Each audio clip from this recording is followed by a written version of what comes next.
Lubang Island. 1974.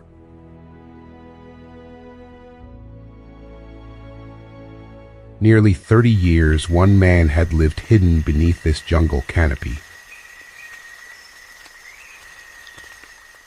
While the world moved on, he remained faithful to a mission he believed was not yet over.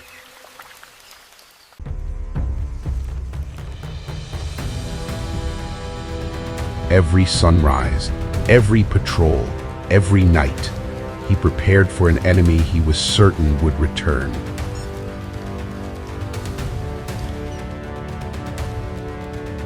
His rifle was always clean, his uniform worn by time, his determination unbroken.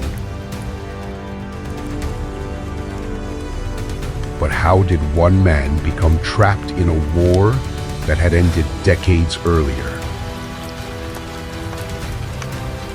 To understand that, we must return to 1944.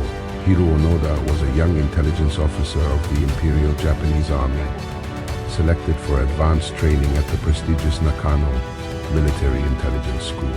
There, he learned sabotage, espionage, guerrilla warfare, and above all, never surrender. Soon afterward, he was assigned to Lubang Island in the Philippines with one final order from his commanding officer: destroy enemy facilities, organize resistance, and whatever happens, never give up your mission.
When Allied forces invaded the island, Japanese defenses quickly collapsed. Most soldiers were killed or captured, but Onoda escaped into the jungle. There, his war continued.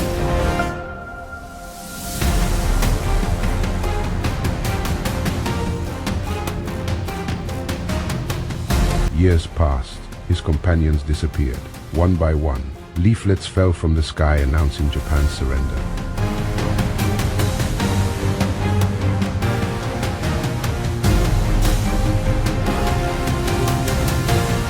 Newspapers, family photographs, even personal letters reached the jungle. Onoda rejected them all.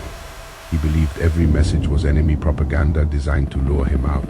For almost 30 years, he survived alone until 1974, when a young Japanese adventurer named Norio Suzuki entered the jungle searching for one man, Hiroo Onoda. Against all odds, he found him. The two men spoke for hours, but Onoda remained unwavering. He would surrender only after receiving a direct order from the officer who had sent him there. Days later, former Major Yoshimi Taniguchi arrived on Lubang Island. Standing before his former soldier, he quietly read the official order, ending the mission that had begun almost 3 decades earlier. Without hesitation, Onoda stood at attention one final time. He saluted, then slowly handed over the Arisaka rifle he had carried through nearly 30 years of isolation. It was not the end of a battle, it was the fulfillment of a promise. After nearly 3 decades, Hiroo Onoda finally walked out of the jungle, not as a defeated man, but as a soldier who believed, until his very last day in the forest, that he had simply been carrying out his duty. After leaving Lubang Island in 1974, Hiroo Onoda returned to Japan after nearly 30 years in isolation. He later lived in Brazil before eventually returning to his homeland, where he dedicated much of his life to sharing his experiences. He passed away on January 16, 2014 at the age of 91. His extraordinary story remains one of the most remarkable accounts of endurance, loyalty and conviction in modern history. Hiroo Onoda, 9/18/2014.